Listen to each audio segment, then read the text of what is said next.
Backstage Pass, Institute of Gaming. For more details, contact 7093965965. Pranavananda Das గారు నమస్తే అండి. గురుగారు, శ్రీకృష్ణ జన్మాష్టమికి ఉన్నటువంటి విశిష్టత ఏంటి? అసలు శ్రీకృష్ణ జన్మాష్టమిని ఎందుకు మనం జరుపుకోవాల్సిన పరిస్థితి ఉంది? శ్రీకృష్ణుడు మనందరి కోసమని అవతరించిన స్వామి. భగవంతుడి యొక్క అవతారానికి ఉండే రహస్యం ఏంటో ఒక చిన్న విషయం చెప్తాను మీకు. ఒకసారి అక్బర్ బీర్బల్ దగ్గరకు వచ్చి అడుగుతారనమాట, అయ్యా మీ దేవుడు చాలా అవతారాలు స్వీకరిస్తూ ఉంటారట కదా, దీనికి ఏంటి అంతరార్థం? ఎందుకు ఆయన అక్కడే ఉండి అన్ని పనులు చేయొచ్చు కదా, ఎందుకు అవతార రూపంలో మరలా అవతరిస్తూ ఉంటారు? మనకి తెలుసు, మనకి ఎన్నో స్వామి దశావతార రూపంలో మనకి ముఖ్యంగా తెలిసిన అవతారాలు ఉంటాయన్నమాట.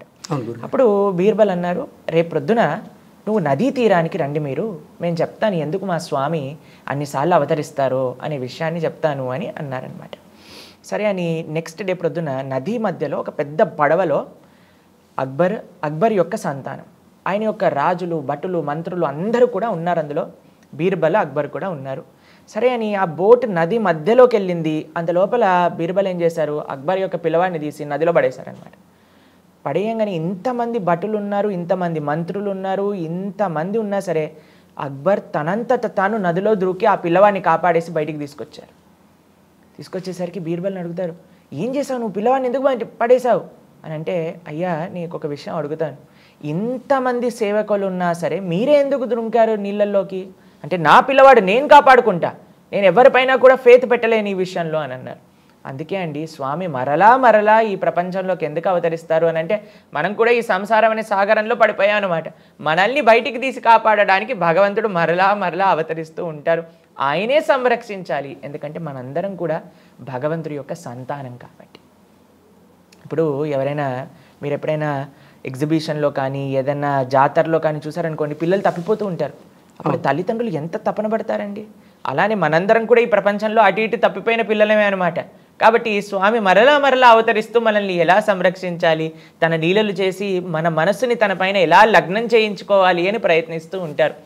కాబట్టి అంత కష్టపడిన వాళ్ళకి మేము ఒక చిన్న విషయం చెప్తాను. ఒకసారి మా ఆశ్రమంలో ఒక చిన్న పిల్లవాడు వచ్చాడు. నేను దర్శనం చేస్తూ వెనకాల తిరగగానే హరే కృష్ణ ప్రభుజీ అని అన్నారనమాట. అయితే చిన్న పిల్లవాడు ఇంత బాగా మాట్లాడుతున్నారు కదా అని నేను స్వామి పాదాల దగ్గర నుంచి ఒక పువ్వు తీసి ఆయనకి ఇచ్చానమాట. ఇస్తే వాళ్ళ అమ్మంది, థ్యాంక్ యూ చెప్పినానా ప్రభుజీకి అని అన్నారనమాట. వెంటనే ఆ పిల్లవాడు థ్యాంక్ యూ ప్రభుజీ అని అన్నారనమాట. భగవంతుడి యొక్క ఉత్సవం చేయటంలో, భగవంతుని ఆరాధన చేయటంలో, భగవంతుడి యొక్క నామాన్ని పలకటంలో అంతరార్థం ఏంటి అని అంటే, థ్యాంక్ యూ చెప్పటం. ఆయన మన కోసం అంత కష్టపడినందుకు ఆయనకి మనం థ్యాంక్ యూ చెప్పటం అనమాట. ఇప్పుడు చూడండి, మనకు ఒక నచ్చిన వాళ్ళు ఉన్నారనుకోండి, వాళ్ళ బర్త్డే మనం సెలబ్రేట్ చేస్తాం కదండి. మన పిల్లలదో, భార్య, భర్త, తల్లిదండ్రులు ఎవరిదైనా సరే ఘనంగా చేసుకోవాలి అని అనుకుంటా. ఎందుకు? వాళ్ళు చేసిన ఉపకారం, వాళ్ళపైన మనకుండే ప్రేమ. కాబట్టి మనకి కూడా భగవంతుడి పైన ఉండే ప్రేమని ఎలా వ్యక్తపరచాలి అని అంటే, స్వామి యొక్క ఉత్సవాలు ఏవైతే రామనవమి, జన్మాష్టమి ఇవన్నీ వస్తాయో వాటిని ఘనంగా మనం సెలబ్రేట్ చేసుకోవటం అనమాట. ఈ విధంగా మనం కృష్ణాష్టమి చేసుకుంటాం అనమాట. స్వామికి కృతజ్ఞత తెలుపుతూ స్వామిని ఆరాధన చేసుకుంటాం. గురువుగారు, అసలు ఈ కృష్ణాష్టమిని ఎలా జరుపుకోవాలి? ఏ భగవంతుడి యొక్క పండుగ అయినా సరే కొన్ని నియమాలు ఉన్నాయి. ఈ విధంగా మనం జన్మాష్టమి, రాధాష్టమి, రామనవమి, నరసింహ చతుర్దశి ఎలా చేసుకోవాలి అని అంటే, ముందు మన సనాతన వైదిక సాంప్రదాయంలో అండి జనరల్గా సెలబ్రేషన్ అంటే ఫుల్ ఇంద్రియాలని మొత్తం కూడా భౌతికమైన విషయాలలో నింపేస్తూ పాశ్చాత్య దేశస్తులు అలా సెలబ్రేట్ చేసుకుంటారనమాట. కానీ మన సనాతన సంస్కృతి ఏదైనా ఉత్సవం అని అంటే దాంట్లో ఒక చిన్న త్యాగానికి సంబంధించిన ఎలిమెంట్ కూడా ఉంటుంది. జన్మాష్టమిలో మనం ఉపవాసం చేస్తామన్నమాట. ఏ వ్రతం చేసినా, నోము చేసుకున్నా మనం ఉపవాసం చేస్తామన్నమాట. ఉపవాసం చేస్తూ తర్వాత అన్నిటికంటే ముఖ్యమైనది ఏంటి జన్మాష్టమిలో చేయాల్సింది అంటే భగవంతుడి యొక్క ఆరాధన. ఏ విధంగా అంటే, చిన్ని కృష్ణుడిని చక్కగా మీరు ఇంట్లో ఆలయంలో ఏదైతే పూజా మందిరంలో ఉందో అక్కడ నిలుపుకొని చక్కగా కృష్ణుడి యొక్క అడుగులు వేస్తాం. తెలుగు వాళ్ళందరికీ ఆ ఆచారం ఉంటుంది. భగవంతుడి యొక్క అడుగులు వేసి ఎన్ని వీలైనంత నైవేద్యాలు మనం సమర్పణ చేయాలి ఆ రోజు భగవంతుడికి అనమాట. ముఖ్యంగా వెన్న, దాంతోపాటు పాలతో చేసినవన్నీ కూడా కృష్ణుడికి చాలా ఇష్టం అనమాట. అవన్నీ కూడా వెన్న, నెయ్యి, పెరుగు, పాలు ఈ పదార్థాలన్నింటినీ కూడా భగవంతుడికి తులసి ప్రతి ఒక్క ద్రవ్యం పైన తులసి నుంచి భగవంతుడికి నివేదన చేయటం, అలానే అభిషేకం చేయటం, అర్చన చేసుకోవటం, ఈ విధంగా మనం జన్మాష్టమి చేసుకోవాలన్నమాట.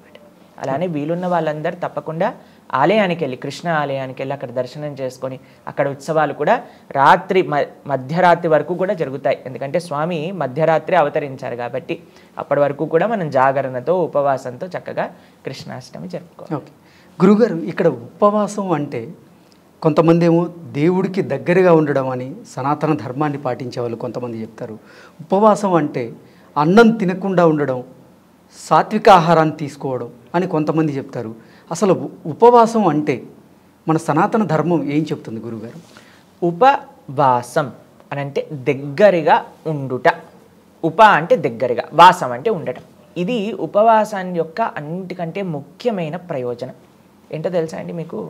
ఇప్పుడు ప్రొద్దునపూట లేస్తాం, లేవంగానే వెంటనే టిఫిన్ చేయాలని పరిగెత్తుతూ ఉంటారు. టిఫిన్ చేసేసరికి టిఫిన్ చేస్తూ ఉండగానే అప్పుడప్పుడు మధ్యాహ్నానికి ఏం కావాలి అని మధ్యాహ్నానికి ప్లానింగ్, దాని తర్వాత మధ్యాహ్నం వండుకోవడం, దాని తర్వాత రాత్రికి ఏం కావాలి, మధ్యలో స్నాక్స్ ఉన్నాయనుకోండి వాటికి కూడా. ఎంత సమయం వండటంలో తినటంలో పోతుంది. తిన్నది అరగడానికి కొద్దిసేపు వాకింగ్ చేయాలి, లేదా పడుకుంటాం ఎక్కువగా తింటే.